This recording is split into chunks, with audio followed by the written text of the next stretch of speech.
السلام علیکم ورحمۃ اللہ وبرکاتہ۔ سامعین، آج عام جنتا کو ٹیکس ادا کرنے کے لیے سختی کی جا رہی ہے۔ گھر میں جتنے پیسے ہوں، چاہے اپنی بیٹی کی شادی کے لیے رکھے ہوں، چاہے زندگی کا ایک بڑا سپنا ذاتی گھر کی آشا میں جمع کر کے رکھے ہوں، یا اپنے بچوں کی تعلیم کے لیے رکھے ہوں، یا علاج کے لیے رکھے ہوں، یا چاہے جو بھی آشا میں رکھے ہوں، ان کو جمع کر کے ٹیکس ادا کرنے کا حکم دیا گیا ہے۔ لوگ اس حکم کو بجا لانے کے لیے دن بھر قطار میں، دھوپ میں، چھاؤں میں کام چھوڑ کر، نوکری چھوڑ کر کھڑے نظر آ رہے ہیں۔ اس لائن میں کتنے ہی لوگ ہیں جو اپنے ہاتھ سے جان دھو بیٹھے ہیں۔ یہ بات تو بہت اچھی ہے، ٹیکس ادا کرنے سے دیش کا بھلا ہوگا، دیش سے کرپشن ختم ہوگا، ہمارا دیش ایمانداری کی لسٹ میں سب سے اوپر آئے گا۔ لیکن اگر ہم حقیقت میں دیکھیں تو ایک عام آدمی تو مسلسل ٹیکس ادا کرتے ہی جا رہا ہے۔ یار، ایک ہوٹل میں کھانا کھاتا ہے تو وہاں پر ٹیکس ادا کرتا ہے، سپر مارکیٹ جاتا ہے، کچھ چیزیں خریدتا ہے، وہاں پر بھی اس کا ٹیکس کاٹا جاتا ہے۔ ایک آدمی کار لیتا ہے، وہاں بھی ٹیکس کاٹا جاتا ہے۔ ایک آدمی آٹو لیتا ہے تو وہاں بھی ٹیکس کاٹا جاتا ہے۔ ایک آدمی اپنی گاڑی میں پیٹرول ڈالتا ہے تو اس کا بھی ٹیکس ادا کرتا ہے۔ ایک آدمی گاڑی خرید کر چلاتا ہے تو روڈ کا ٹیکس ادا کرتا ہے۔ روڈ اگر نہیں بنتی ہے تو ٹول گیٹ پر ٹیکس دیتا ہے۔ ایک آدمی لائف انشورنس لیتا ہے تو وہاں بھی ٹیکس ادا کرتا ہے۔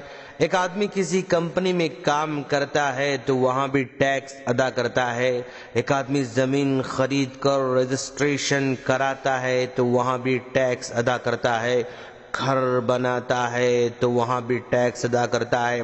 سامان بنانے والا ٹیکس دیتا ہے تو اس کو ایکسائز ڈیوٹی کہتے ہیں، ایکسائز ٹیکس کہتے ہیں۔ پھر سامان بیچیں تو بھی ٹیکس دیتا ہے، اس کو سیلز ٹیکس کہتے ہیں۔ اگر منافع کماؤ تو ٹیکس دیتے ہیں، اس کو انکم ٹیکس کہتے ہیں۔ سامان بیچنے ایک گاؤں سے دوسرے گاؤں جاتے ہیں تو روڈ ٹیکس دیتے ہیں، ٹول گیٹ پر ٹیکس دیتے ہیں۔ کون سا مقام ہے دوستو جہاں پر ایک عام آدمی ٹیکس ادا نہیں کرتا ہے؟ اور یہ ٹیکس چند دنوں چند مہینوں سے نہیں بلکہ آزادی سے اب تک ایک عام ناگرک ٹیکس دیتے آیا ہے۔ اتنا ٹیکس دینے کے بعد بھی بدلے میں جنتا کو کیا مل رہا ہے؟ 2.5 لاکھ گاؤں میں پینے کا پانی نہیں، 3 لاکھ گاؤں میں سڑک نہیں، بجلی نہیں، کاروبار نہیں۔ لوگ بھاگ کر شہر آتے ہیں، سڑکوں اور جھوپڑیوں میں زندگی بسر کرتے ہیں۔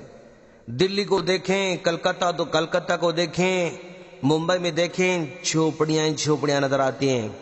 کسی بھی بڑے شہر میں جائیں جہاں ہر آدمی کرائے کے مکان میں رہتا ہے، ہر چند مہینوں میں مکان بدلنے پر مجبور ہے۔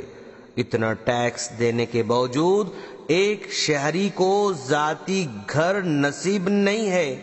گاؤں کے لوگ شہر آ کر ایسی جگہ رہتے ہیں جہاں ایک عام آدمی ناک پر رومال رکھے بنا گزر نہیں سکتا ہے، اس میں وہ دن رات رہنے پر مجبور ہیں۔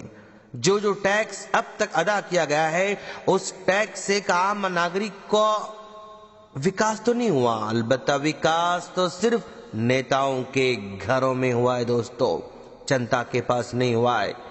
اب تک جتنا جنتا کا ٹیکس کالا دھن کی شکل میں سوئس بینک میں گیا، اس کو تو لا نہیں پائے۔ تو اب جو ٹیکس کا پیسہ جنتا ادا کر رہی ہے وہ سوئس بینک میں نہیں جائے گا، اس کی کیا گارنٹی ہے؟ اب جنتا کا سوال ہے، کیا اب اس کو گھر ملے گا؟ کیا اب جنتا کو اچھی روڈ ملے گی؟ کیا اب جنتا کو بجلی ملے گی؟ کیا اب کسان کو شہر آنا نہیں پڑے گا؟ کیا اب کسان خودکشی نہیں کرے گا؟ کیا اب گورنمنٹ ہسپتال میں جانے والا مریض علاج سے مطمئن ہو پائے گا؟ کیا اب ریل میں سفر کرنے والے مسافر کو ٹوائلٹ میں دھونے کے لیے ایک عدد جگ یا مگ مل سکے گا؟ کیا اب مسافروں کو ریلوے اسٹیشن میں بیٹھنے کے لیے کرسیاں ملیں گی؟ سارے غریبوں کا پیسہ بینکوں میں رکھ کر کیا حکومت اس بات کی گارنٹی دے گی کہ ہمارا بچہ گورنمنٹ اسکول میں پڑھ کر بھی انجینئر بن سکے گا؟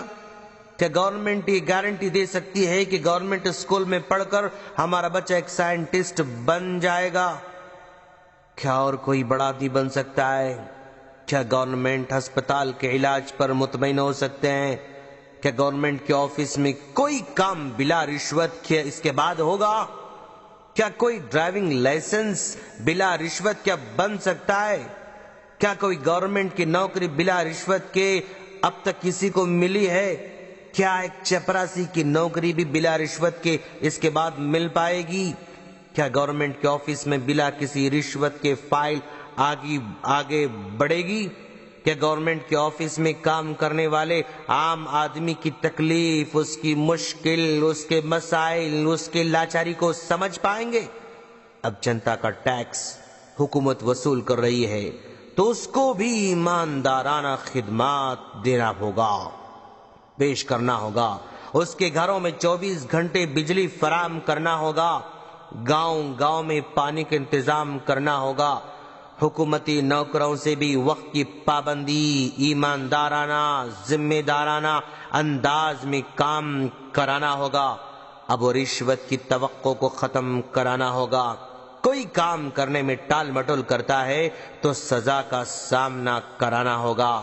جیسے عام آدمی پرائیویٹ ڈیوٹی اس لیے پابندی سے کرتا ہے کیونکہ اگر وہ نہیں کرے گا تو ڈیوٹی چلی جائے گی، ویسے ہی اگر سرکاری نوکر کام ٹھیک نہیں کرے گا تو اس کو بھی ڈیوٹی سے ہاتھ دھونا پڑے گا، اس کا خطرہ اس کو محسوس ہو۔ سرکاری نوکر اس لیے من مانی کرتے ہیں کیونکہ ان کو ڈیوٹی جانے کا کوئی خطرہ نہیں ہوتا ہے، اس لیے جو دل میں آئے وہی کرتے ہیں، جس کو جتنا چاہیں پریشان کر سکتے ہیں، ہر چھوٹی چھوٹی غلطی پر صرف اصلاح کے لیے ہفتوں لگا دیتے ہیں۔ جیسے مان لیں سرکاری کاموں میں سے جیسے برتھ سرٹیفکیٹ ہے، اس میں ایک اسپیلنگ مسٹیک ہو جائے تو سارے کام چھوڑ کر مہینوں اس کے پیچھے لگا رہنا ہوتا ہے، پھر اس کے لیے ان کو رشوت بھی دینی پڑتی ہے۔ اس میں غلطی وہ کرتے ہیں، سزا عوام کو بھگتنا پڑتا ہے۔ اس طرح سارے کاموں میں سرکاری نوکروں کی سستی، کاہلی، ان کی غلطی کی سزا عام آدمی کو دی جاتی ہے۔ دوستو اب وقت آ چکا ہے کہ عام آدمی سے ایماندارانہ ٹیکس وصول کیا جا رہا ہے تو ان کو ان تمام پریشانیوں سے چھٹکارا بھی دینا ہوگا، تبھی چل کر ٹیکس دینے والے کو خوشی ہوگی اور پابندی سے دیتے بھی رہیں گے۔ اتنا سب کچھ دینے کے بعد بدلے میں جنتا کو کچھ نہ ملے تو چور دروازے بھی جاری رہیں گے اور وہ چلتے رہیں گے۔ عام آدمی یہی سوچ رہا ہے کہ بینکوں میں پیسہ جمع کرنے سے صرف بینک والوں کے اچھی دن آئے دوست، اور وہ اور بڑے بڑے لوگوں کو قرضہ دیں گے، چمک دمک صرف بینکوں میں آئے گی اور مختلف نام کے بینک اور کھلیں گے۔ جو غریب سال بھر دھوپ میں چھاؤں میں محنت کر کے بینک میں پیسے جمع کرتا ہے، وہ زندگی بھر جھونپڑی میں رہنے پر مجبور ہے۔ اس کا بچہ نیچے ہی بیٹھ کر ادھوری تعلیم حاصل کرتا ہے، وہ گاؤں کے کنارے بہنے والے نالے کا پانی پیتا ہے اور یہ بینک والے کنلے کا پانی پئیں گے۔ بڑے بڑے تاجر بینک کا قرضہ ہضم کر کے باہر بھاگ جائیں گے، غریبوں کا مال ہڑپ ہو جائے گا، پھر کوئی اور نیا قانون لاگو کر کے غریبوں سے پھر مال لیا جائے گا۔ بس جنتا چاہتی ہے کہ غریب کے ساتھ کھلواڑ نہ کیا جائے۔ جو لوگ کالا دھن رکھ کر کانچ کی عمارتوں میں رہتے ہیں ان کو لائن میں کھڑا کیا جائے۔ ہم اللہ سے دعا کرتے ہیں کہ اللہ تعالی ہمارے ملک کی حفاظت فرمائے اور ہمارے ملک کے لیڈروں کی ہدایت نصیب فرمائے۔ آمین۔ السلام علیکم ورحمۃ اللہ وبرکاتہ۔